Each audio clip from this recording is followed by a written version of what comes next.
Ma femme a dit qu'elle allait à une réunion. J'ai froidement répondu, si tu passes cette porte maintenant. Le café était encore chaud dans ma main quand je l'ai dit. La phrase qui a fait voler en éclats ce qui restait de notre illusion. Si tu passes cette porte maintenant, ai-je dit, la voix neutre. Mais définitive, notre mariage est terminé. Émilie s'est figée, la main tendue vers son manteau. Lentement, elle s'est retournée, clignant des yeux comme si je venais de parler une langue qu'elle ne comprenait pas. Pardon? Tu m'as entendu, ai-je dit, en posant ma tasse assez fort pour que la céramique se fissure en dessous. Vas-y, sors, mais ne reviens pas en prétendant que c'est encore quelque chose qui vaut la peine d'être sauvé. Elle m'a fixé pendant une longue seconde, la mâchoire tressaillant légèrement. Je vais juste au magasin. Tu fais une crise pour ça. J'ai ri. Ce n'était pas un rire amusé. Plutôt le genre de rire qui sort quand la vérité a trop longtemps pesé sur votre poitrine, s'alourdissant de jour en jour. Vraiment, ai-je dit. Au magasin, habillé comme ça? Maquillé à 20h30 un samedi soir pour des bananes et du lait d'amande? Les lèvres d'Émilie se sont pincées. Je n'ai pas à t'expliquer comment je m'habille. Non, ai-je dit, mais tu pourrais peut-être expliquer pour qui tu t'habilles. Ses épaules se sont tendues. Tu es paranoïaque. Je suis honnête, ai-je rétorqué, parce que si je ne le dis pas maintenant, je ne le ferai jamais. Je sais, Émilie. Je sais qu'il y a quelqu'un d'autre. Elle a cligné des yeux une fois, 2 fois. C'est ridicule. Alors regarde-moi dans les yeux, ai-je dit, en m'avançant pour combler l'espace entre nous. Tout de suite. Dis-moi que tu ne m'as pas menti. Elle a levé les yeux juste une seconde et son regard s'est détourné. C'est bien ce que je pensais, ai-je marmonné. Tu as perdu la tête, a-t-elle lancé, la voix montant. J'ai tenu cette maison à bout de bras pendant que tu étais assis derrière un écran, caché dans tes petites routines. C'est ce que tu penses que je faisais, ai-je dit, stupéfait. Me cacher? Non, Émilie. Je te faisais confiance. Je te donnais le bénéfice du doute pendant que tes histoires cessaient d'avoir un sens. Comme quand tu disais la soirée entre filles et que tu rentrais en sentant le parfum d'un autre. Ne fais pas ça, dit-elle en secouant la tête, comme si c'était moi qui perdais les pédales. Je l'ai déjà fait, ai-je dit, à l'instant même. Tu n'as pas pu me regarder en face et mentir. Alors, nous y voilà. Son visage a rougi, de colère ou de honte. Je ne pouvais pas le dire. Je ne peux pas vivre comme ça, a-t-elle dit, la voix basse et tranchante. Alors ne le fais pas, ai-je répondu, en m'écartant et en désignant la porte d'entrée. Rien ne t'en empêche. Pendant un instant, aucun de nous n'a bougé. La maison, notre maison coloniale de 2 chambres, parfaitement classe moyenne dans la banlieue de l'Ohio, semblait s'être vidée de toute substance. Puis elle s'est retournée sans un mot de plus et a dépassé la porte d'entrée, non pas pour sortir, mais pour descendre le couloir jusqu'à la chambre. La porte s'est refermée avec un déclic, et c'était tout. Pas de cris, pas d'excuses, juste un silence assez épais pour suffoquer. Je suis resté seul dans la cuisine. L'odeur de café frais se mêlait à quelque chose d'amer au fond de ma gorge. Pendant 8 ans, j'avais construit une vie avec cette femme. Des matins calmes, des listes de courses partagées, des week-ends de binge-watching sur Netflix qui se terminaient toujours avec elle endormie sur mon épaule. Je travaillais pour l'université locale. Stable, sans histoire, fiable. C'était moi. Mais je n'allais plus être fiable. Pas pour quelqu'un qui pensait pouvoir me prendre pour un imbécile. On n'apporte pas un couteau à une partie d'échecs. Émilie pensait que j'allais juste rester assis là, accepter et passer à autre chose. Elle n'avait aucune idée de ce qui l'attendait. Le lendemain matin sentait la cannelle et la tromperie. Émilie était dans la cuisine, retournant des pancakes avec une énergie pétillante qui semblait presque comique. Elle portait une robe de chambre rose pâle, les cheveux relevés en chignon comme si c'était un dimanche paresseux comme les autres. L'odeur du sirop d'érable flottait dans la maison, comme si elle pensait que la douceur pouvait noyer l'amertume ambiante. « Bonjour », a-t-elle gazouillé, sans me regarder. J'ai fait tes préférés, ô myrtille. Je suis resté dans le couloir à l'observer un long moment. La poêle a grésillé alors qu'elle versait une autre louche de pâte. Tout en elle était théâtral, trop lisse, trop joyeux, comme une actrice de théâtre récitant des répliques qu'elle avait répétées devant le miroir. « Tu as bien dormi ?» a-t-elle demandé, se retournant avec une spatule à la main. J'ai hoché la tête une fois, sèchement. Bien. Elle a souri de manière crispée, puis a glissé 2 pancakes sur une assiette et l'a posé devant moi. Tu as cette réunion sur le budget aujourd'hui, n'est-ce pas? Celle avec le doyen. J'ai tiré la chaise mais ne me suis pas assis. Elle a été déplacée. Je travaille de la maison. Cela l'a fait hésiter un instant. Puis elle s'est vite reprise. Eh bien, plus de temps pour le petit déjeuner alors, a-t-elle dit, en retournant le dernier pancake comme si de rien n'était. Je me suis assis lentement, laissant l'assiette intacte devant moi. La fourchette semblait trop lourde dans ma main. Tu vas vraiment faire comme si hier soir n'avait pas existé, ai-je demandé à voix basse. Émilie a cligné des yeux, puis a souri, un sourire éclatant et vide. Je ne vois pas de quoi tu parles. Je me suis penché légèrement en avant. Si, tu le vois. Tu sais exactement de quoi je parle. Elle a laissé tomber la spatule dans l'évier, le cliquetis plus strident que nécessaire. Ses mains se sont agrippées au comptoir. Écoute, je ne veux pas qu'on se dispute à nouveau. Je l'ai étudié. Bien. Alors essaie peut-être de dire la vérité. Sa posture s'est légèrement raidie. Puis elle s'est retournée, lente et délibérée, s'appuyant contre le comptoir les bras croisés. Je t'ai dit que j'étais sorti pour me vider la tête. C'est tout. J'ai gardé ma voix stable. Avec un maquillage complet et des talons à 20h30? Elle a soutenu mon regard pour la première fois de la matinée. Pourquoi es-tu si méfiant tout d'un coup? Parce que, ai-je dit, en prenant finalement la fourchette, tu n'es même plus doué pour le cacher. La remarque a porté. Une lueur de panique a traversé ses yeux avant qu'elle ne détourne le regard. Le silence qui a suivi n'était pas paisible. Il bourdonnait, vibrait comme quelque chose de vivant entre nous. Elle s'est retournée vers la cuisinière. N'entrons pas là-dedans. Je ne fais rien, ai-je dit. J'observe, c'est tout. Émilie n'a pas répondu. Elle a emporté son assiette à l'évier, a raclé le dernier pancake et l'a rincé comme si elle pouvait laver la tension avec de l'eau chaude et une éponge. Je me suis levé lentement, les pieds de ma chaise raclant le carrelage. Tu as dit que tu voulais sauver ce mariage, ai-je dit doucement. Elle a regardé par-dessus son épaule. C'est vrai.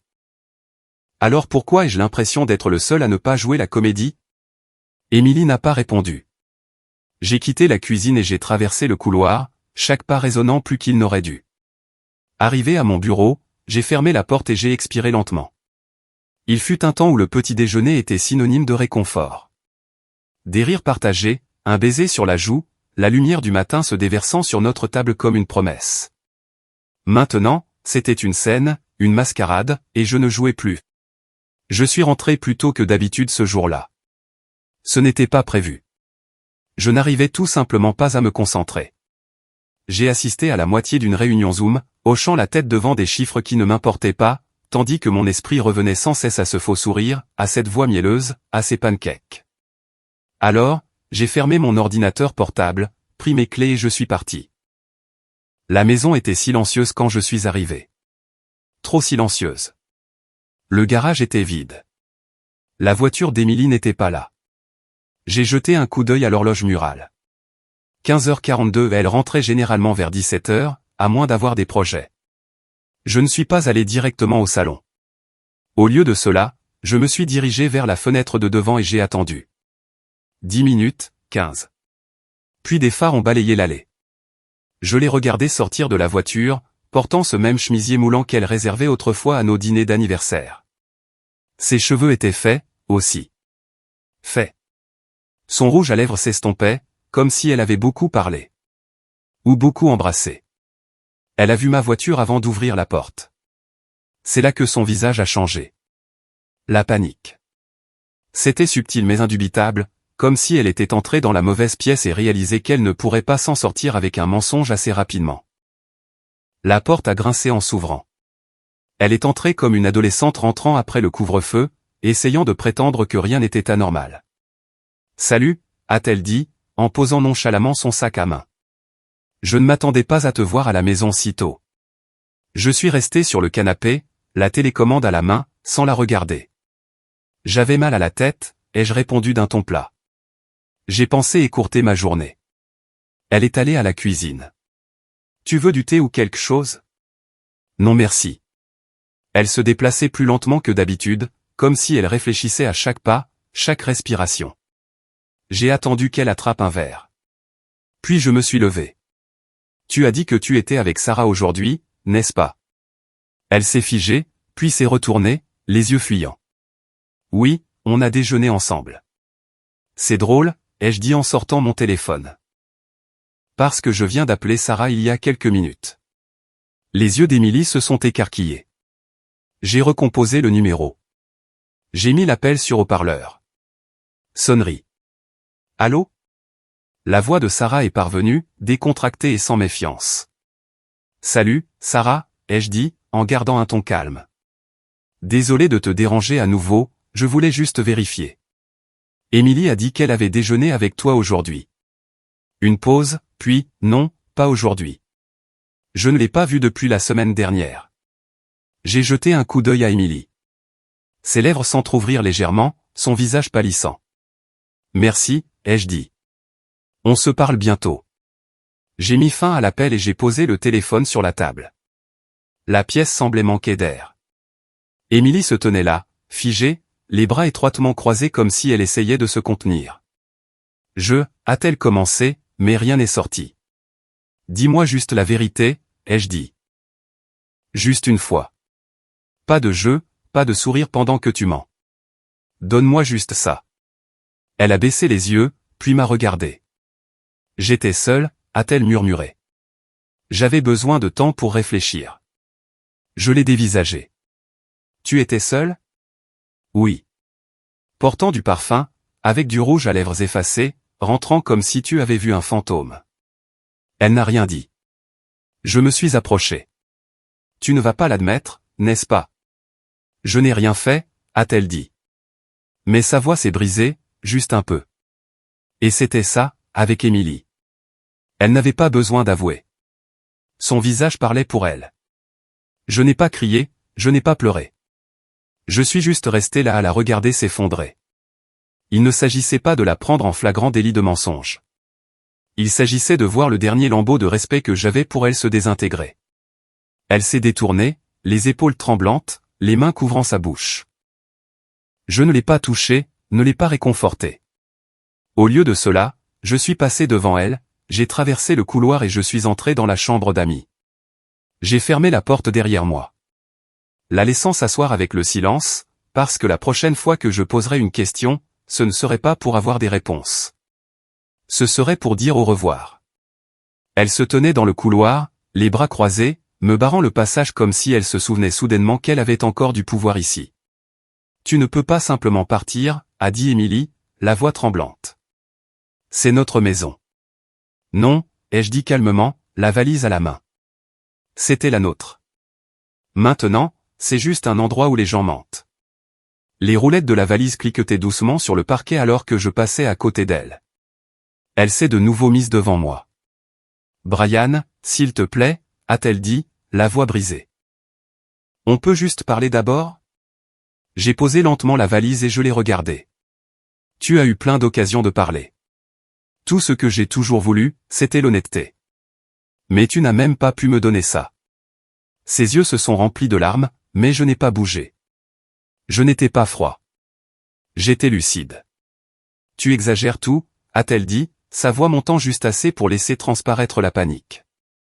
On traversait une mauvaise passe. Et j'ai fait une erreur. J'ai haussé un sourcil. Tu as fait une erreur ou tu en as planifié une? Elle s'est tue. C'était tout ce dont j'avais besoin. J'avais juste besoin de ressentir quelque chose, a-t-elle murmuré. Tu étais si distant. J'ai hoché lentement la tête. Et ça justifiait de faire les choses en cachette, de mentir, de rentrer à la maison avec des histoires si minces que je pouvais voir à travers? La bouche d'Émilie s'est ouverte, puis s'est refermée. Ses doigts s'agitaient, s'enroulant autour du bord de sa manche. Je ne voulais pas que ça aille aussi loin, a-t-elle dit. Je ne voulais pas te faire de mal. Tu ne voulais pas te faire prendre, ai-je corrigé. Elle a tressailli. J'ai repris la valise et je me suis tourné vers les escaliers. Où vas-tu, a-t-elle crié en me suivant. Tu vas juste partir sans essayer de régler ça? Je ne pars pas, ai-je dit en m'arrêtant à mi-chemin, c'est toi qui pars. Elle s'est figée. Pardon? Tu m'as entendu. C'est aussi ma maison. Alors fais tes valises, ai-je dit. Et trouve-en une autre. Son visage s'est tordu, un mélange désespéré de colère et d'incrédulité. Tu ne peux pas me jeter dehors comme ça. Pourquoi pas, ai-je demandé. Tu es déjà parti de toutes les manières qui comptaient. La nuit dernière n'a fait que le rendre officiel. Elle s'est précipitée devant moi, atteignant le haut des escaliers avant moi. Se tenant là comme un dernier gardien. Je ne pars pas, a-t-elle dit. Tu n'es pas le seul à avoir des droits ici. J'ai soupiré et j'ai reposé la valise. Émilie, ai-je dit lentement. Je ne vais pas me battre avec toi. Je ne vais pas crier ou faire une scène, mais j'en ai fini de te laisser manipuler les règles juste parce que tu as peur de ce que tu as fait. Elle a dégluti difficilement. J'ai fait une erreur. Ça ne veut pas dire que je ne t'aime pas, j'ai croisé son regard. Alors pourquoi ai-je l'impression que tu ne te souviens de ça que lorsque je suis prêt à partir? Silence à nouveau. Ce genre de silence épais et insupportable. Je l'ai contourné et je me suis dirigé vers la chambre. J'ai commencé à attraper ses affaires, les plus évidentes. Le tiroir où elle pensait que je ne savais pas qu'elle cachait le deuxième téléphone. Les sacs fourre-tout bourrés sous le lit avec du parfum, des pastilles à la menthe et de la lingerie qu'elle ne portait jamais pour moi. Elle se tenait dans l'embrasure de la porte, les larmes coulant sur ses joues. Tu es cruel. Non, ai-je dit en fermant le sac. Ce qui serait cruel, ce serait de rester et de prétendre que rien de tout ça n'est arrivé. Elle n'a pas bougé. Je lui ai tendu le sac. Je veux que tu sois parti d'ici ce soir. Ses lèvres se sont entr'ouvertes comme si elle allait supplier, mais je l'ai vue. Cette lueur, cet éclair d'arrogance, l'incrédulité que j'allais réellement jusqu'au bout. Elle n'a pas pleuré plus fort. Elle n'a pas crié. Elle est juste restée là, stupéfaite, me regardant passer devant elle comme si je sortais de son histoire pour retourner dans la mienne. Parce que c'était ça maintenant, la mienne. Pas de cri, pas de drame, juste une fin qu'elle n'avait jamais vue venir. Le lendemain matin, j'étais assis dans un bureau étroit au 5e étage d'un immeuble en briques tranquille du centre-ville, fixant un homme de l'autre côté d'un bureau poli qui aurait pu passer pour un professeur d'histoire. Cheveux gris soigneusement peignés, un blazer une taille trop grande, et un calme qui frisait le clinique. Je m'appelle Clay, a-t-il dit en faisant glisser un dossier sur le bureau. Je fais ça depuis 20 ans. Je ne suis pas facile à déstabiliser. J'ai hoché la tête une fois. Bien, parce que je ne suis pas ici pour le drame. Je suis ici pour les faits. Clay s'est adossé, m'étudiant. Dites-moi ce que vous savez. Je lui ai tout dit. Sans fioriture, sans émotion, juste la vérité. Les mensonges, les alibis, les excuses balbutiées quand je l'avais prise au dépourvu. Le rouge à lèvres qui ne correspondait à aucun des siens. Les changements soudains d'emploi du temps. Son téléphone toujours face contre table. Il a pris des notes avec une lente précision. Il n'a pas interrompu. Quand j'ai eu fini, il a hoché la tête une fois. Vous n'êtes pas le premier mari à entrer ici avec ce regard dans les yeux. Quel regard? Celui qui dit, je ne veux pas avoir tort, mais je sais déjà que je ne l'ai pas. Je n'ai pas répondu. Il a ouvert un tiroir et a sorti un petit contrat. Nous ferons 2 semaines de surveillance. Photo, horodatage, lieu. S'il y a quelque chose, nous le trouverons. J'enverrai un gars en rotation et je garderai les images discrètes. Assurez-vous que c'est légal, ai-je dit. Je ne veux pas que ça soit rejeté si ça finit au tribunal. Il a hoché la tête. Tout sera fait dans les règles. Nous suivons les mouvements. C'est tout. Pas d'écoute, pas de micro caché. Bien. Il m'a tendu un stylo. Alors que je signais la dernière page, quelque chose s'est apaisé en moi. Pas la paix. Pas encore, mais un plan. Clay a rassemblé les papiers et m'a donné une carte. Vous recevrez des mises à jour tous les 3 jours. Par texto uniquement. Restons simples. J'apprécie. Il s'est levé et m'a tendu la main. Je l'ai serré. Vous êtes inhabituellement calme pour quelqu'un qui engage un détective privé pour sa femme, a-t-il dit. Je l'ai regardé droit dans les yeux. J'ai déjà fait mon deuil.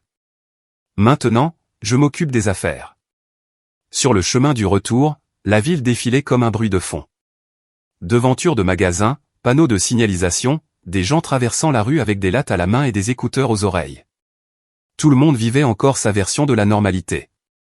Je n'étais pas amer. Plus maintenant. J'étais concentré. De retour à la maison, c'était vide. Émilie était partie comme je l'avais demandé. Son placard semblait creux.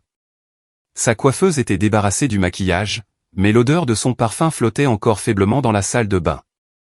Le fantôme de celle qu'elle prétendait être. Je suis resté assis dans le calme un moment avant de me diriger vers le bureau. Son vieil ordinateur portable était sur le bureau. Elle ne l'avait pas emporté. La curiosité m'a titillé. Pas pour fouiner, pas par dépit, juste par instinct. Il a démarré plus lentement que prévu, mais n'a pas demandé de mot de passe. La machine n'avait pas été mise à jour depuis des années. J'ai scanné le bureau.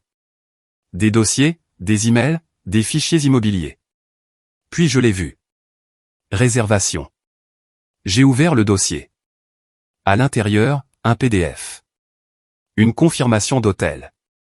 Réservé à son nom. Il y a 3 semaines. Une chambre. 3 nuits. Centre-ville de Cincinnati. Un hôtel boutique avec des oreillers moelleux et une vue sur la ville. Mon estomac ne s'est pas noué. Mon pouls n'a pas accéléré. J'ai juste fixé l'écran, en respirant lentement.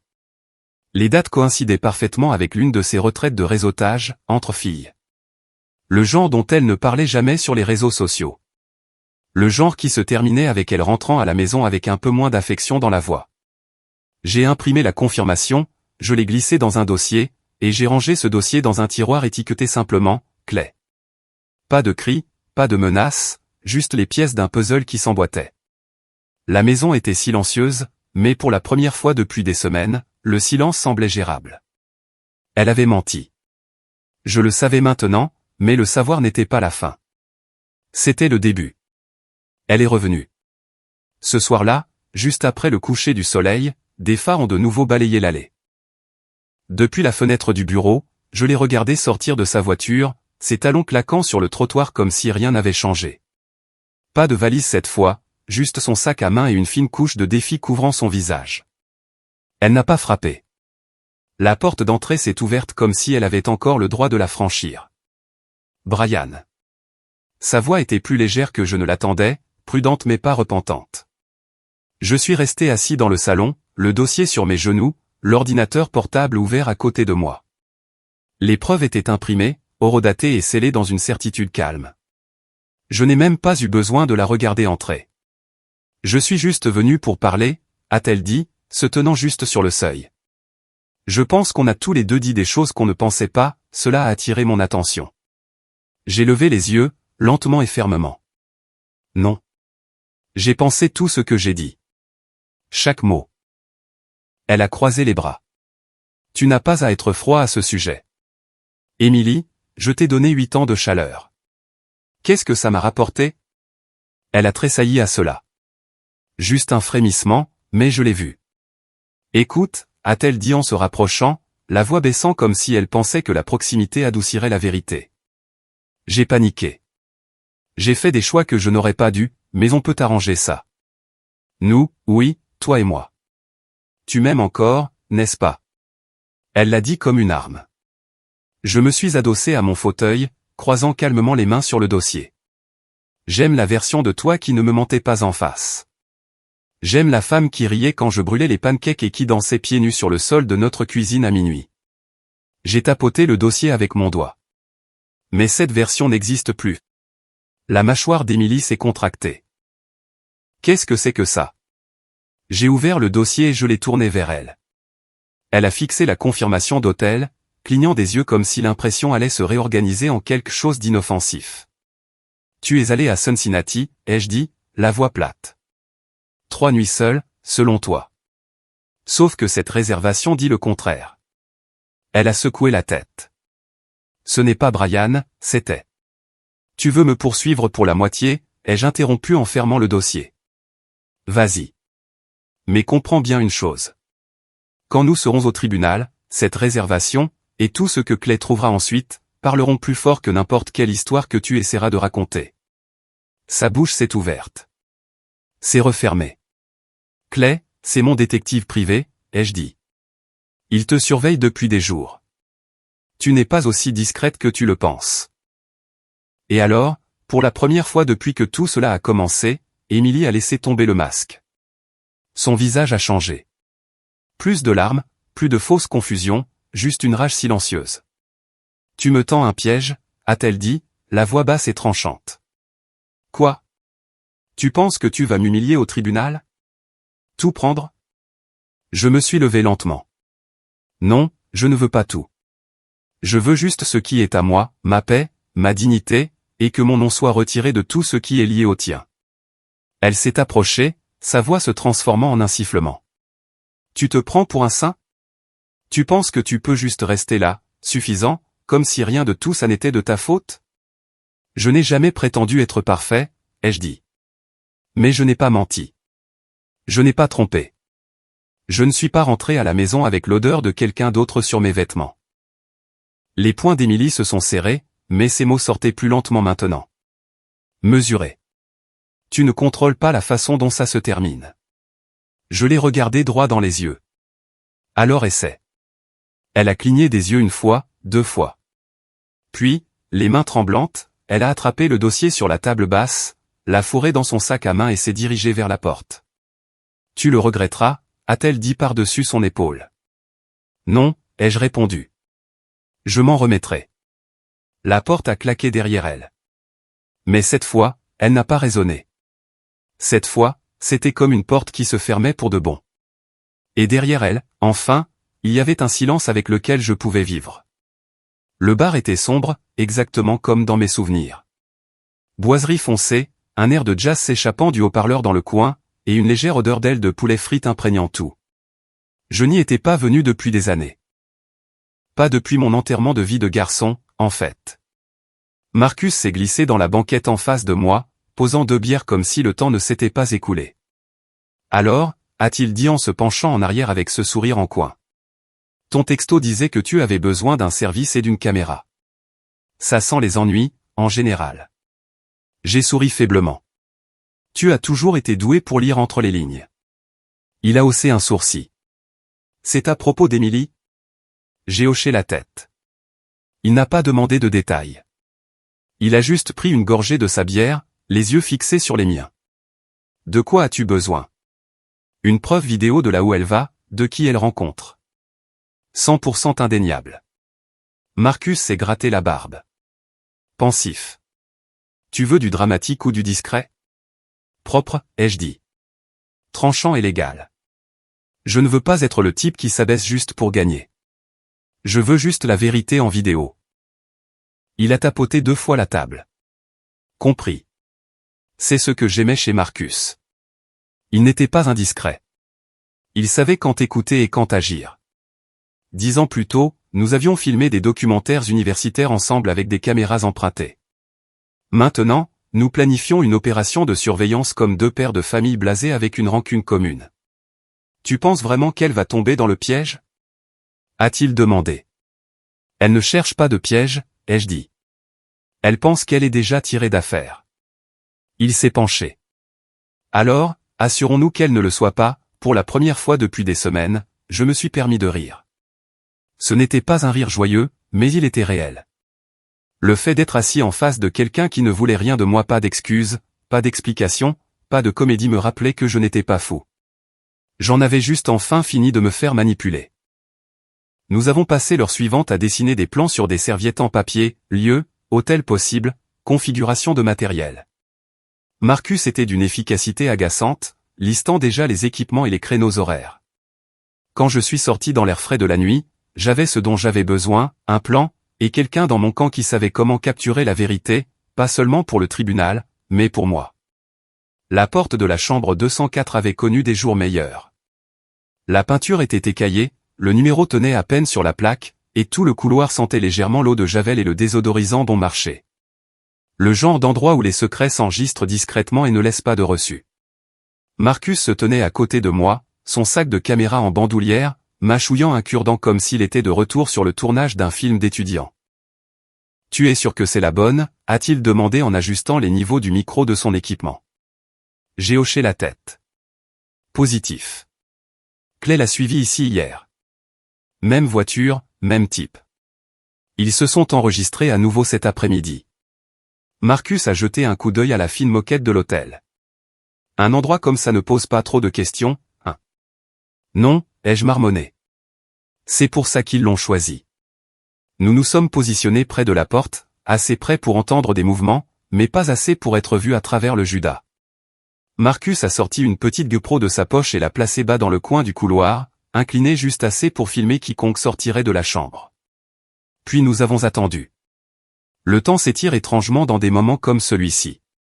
Chaque bruit de pas semble plus fort. Chaque claquement de porte semble plus proche. Mais nous n'allions pas partir.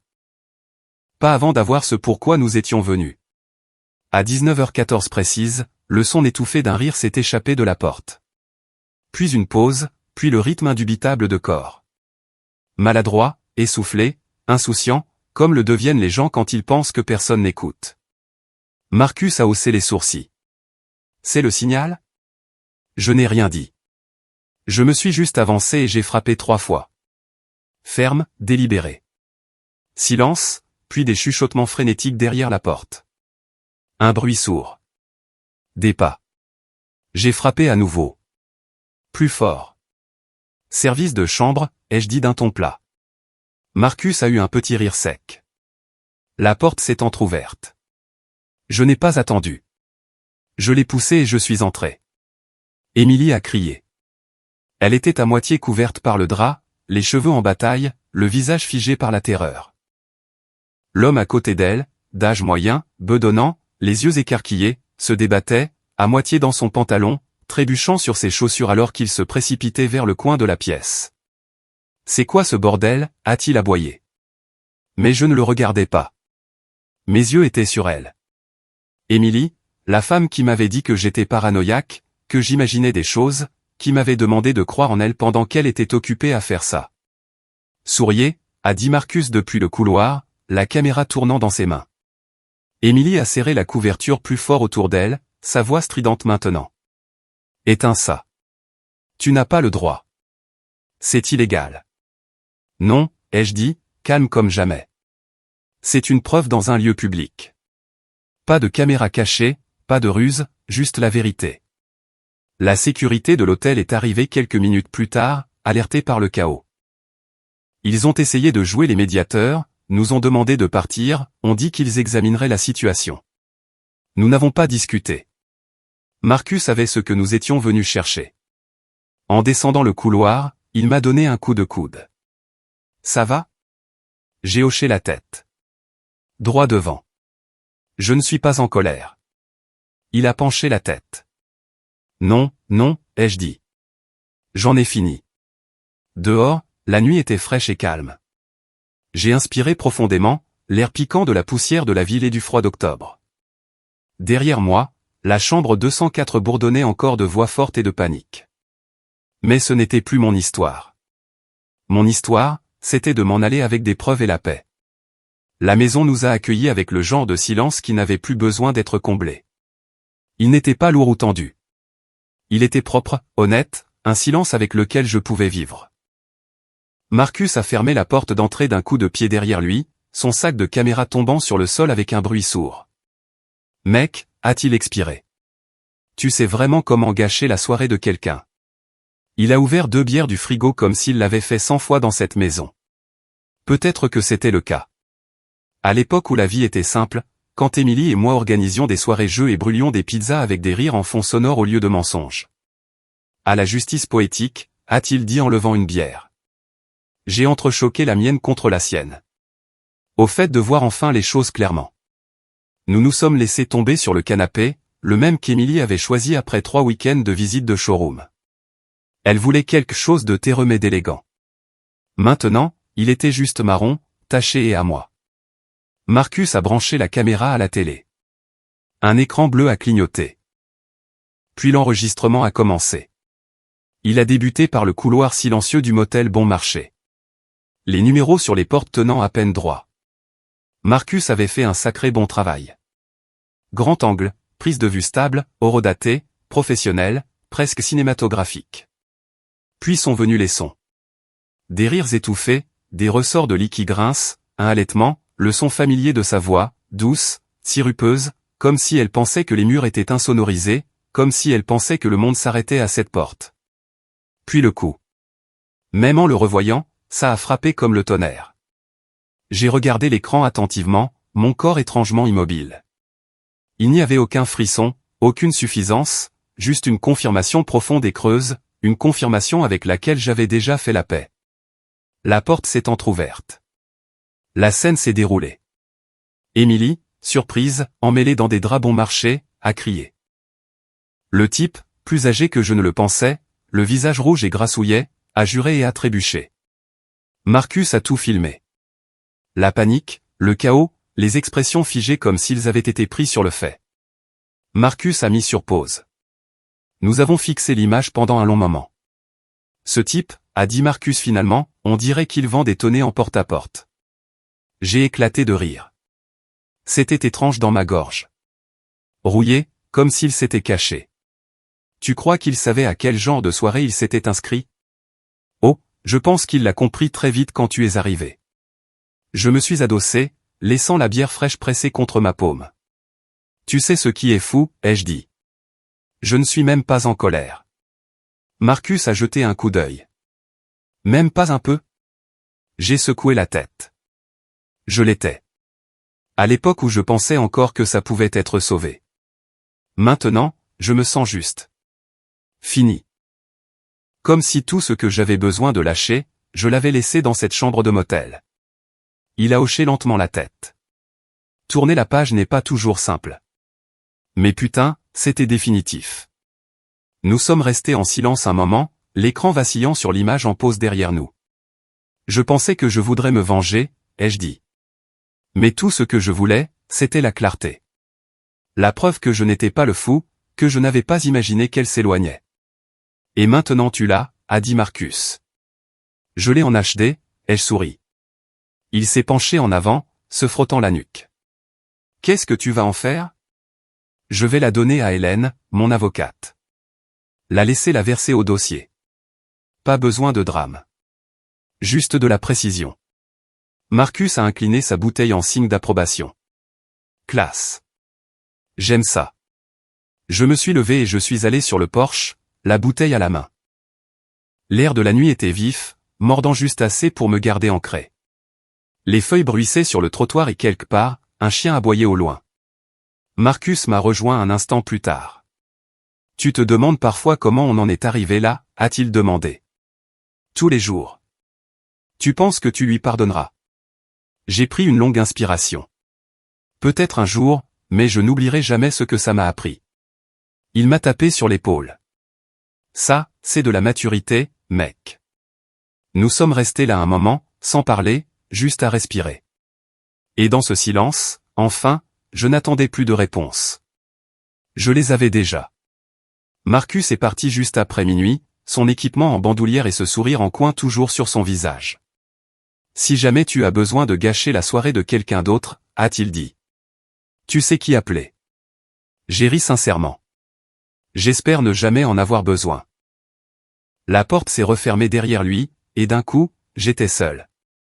Pas d'Émilie, pas de cris, pas de tension bourdonnant à travers les murs comme une fièvre de Bagrade.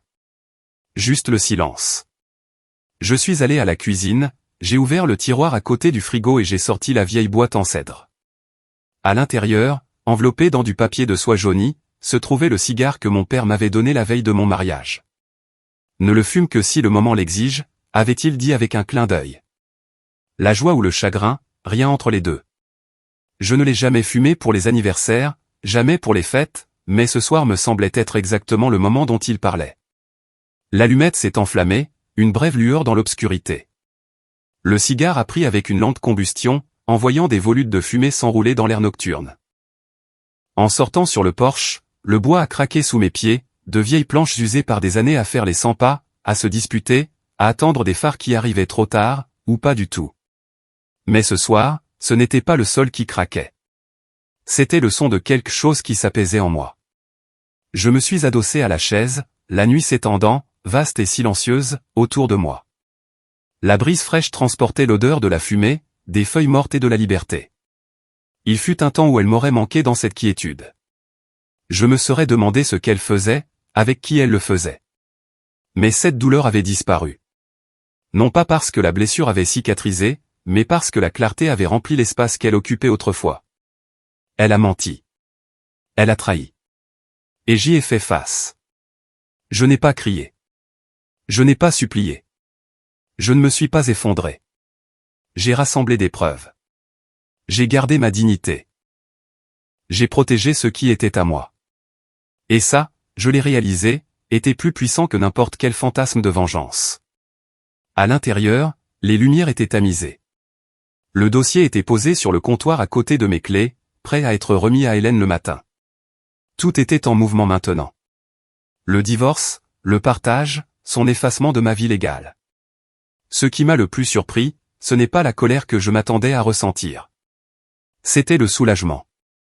Le soulagement profond et ancré de savoir que je n'avais plus rien à expliquer. Plus de doute. Plus de disputes nocturnes qui tournaient en rond. Plus besoin de me demander si j'étais trop froid, trop méfiant, trop paranoïaque. Je ne l'étais pas. J'avais raison. Et j'avais la vidéo, les dossiers et la liberté de le prouver. J'ai tiré une autre longue bouffée du cigare et j'ai regardé la pointe brûler dans le noir. Un couple est passé sur le trottoir, jeune, bras dessus, bras dessous, riant d'une blague privée. La fille a levé les yeux et m'a fait un signe de la main polie. J'ai hoché la tête en retour. Je ne les enviais pas. Je ne leur en voulais pas. J'espérais juste qu'ils ne finiraient jamais ici. Là où l'amour se transforme en mensonge. Où les promesses se brisent comme du verre. Où le silence devient la seule chose honnête qui reste. Je suis resté dehors longtemps, jusqu'à ce que la fumée s'estompe et que le froid s'installe sur ma peau d'une manière qui n'était pas punitive. Quand je me suis finalement levé pour rentrer, j'ai laissé le cigare consumé dans le cendrier et je me suis arrêté sur le seuil. Cette maison m'avait vu au meilleur de moi-même et au pire. Mais ce soir, elle me voyait comme quelque chose de nouveau. Un homme qui ne courait plus après une conclusion, mais qui se choisissait lui-même. Le palais de justice sentait le vieux papier et l'éclairage fluorescent. Même la lumière du soleil qui filtrait par les fenêtres ne parvenait pas à réchauffer l'air stérile. Mais ça ne me dérangeait pas. Ce n'était pas un lieu de réconfort. C'était un lieu pour tourner la page. Émilie était assise 3 rangs devant moi, de l'autre côté de l'allée. Ses cheveux étaient tirés en ce chignon sévère qu'elle adoptait quand elle voulait avoir l'air de maîtriser la situation. Son avocat lui a murmuré quelque chose à l'oreille, et elle a hoché la tête sans me regarder. C'était bien ainsi. Nous avions dit tout ce que nous avions à nous dire. Le reste n'était qu'une formalité administrative. Hélène était assise à côté de moi, calme comme toujours, feuilletant le dossier une dernière fois. Tout est solide, a-t-elle chuchoté. Le juge a déjà vu la vidéo. Nous sortons d'ici sans une égratignure. Sans une égratignure? Quel mot? La procédure a été rapide.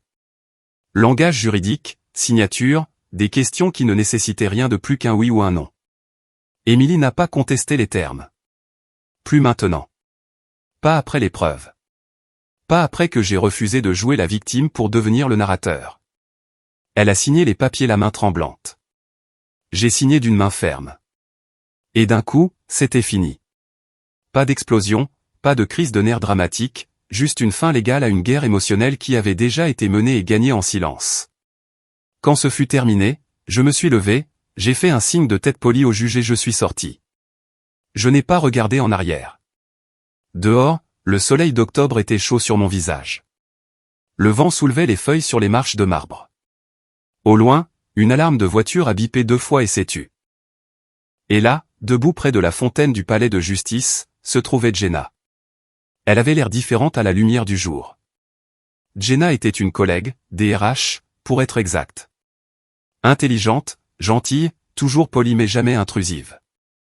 Le genre de personne à qui on parle pendant les pauses déjeuner et dont on oublie l'importance de ces conversations jusqu'à ce qu'on en ait besoin. Elle m'a repéré et m'a fait un petit signe de la main. « Tu as tenu le coup ?» a-t-elle dit doucement. « Oui. » « C'était horrible ?»« Non, ai-je dit. »« C'était nécessaire. » Elle a souri. Doucement, sincèrement. Je ne voulais pas m'immiscer. Je me suis juste dit que tu ne devrais peut-être pas sortir de là tout seul. J'apprécie.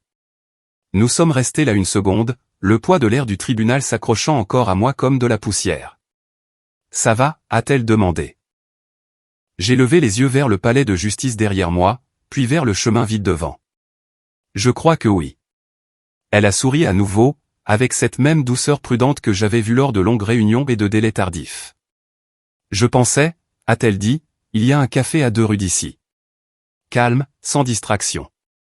On pourrait peut-être juste s'asseoir et parler de littéralement n'importe quoi d'autre.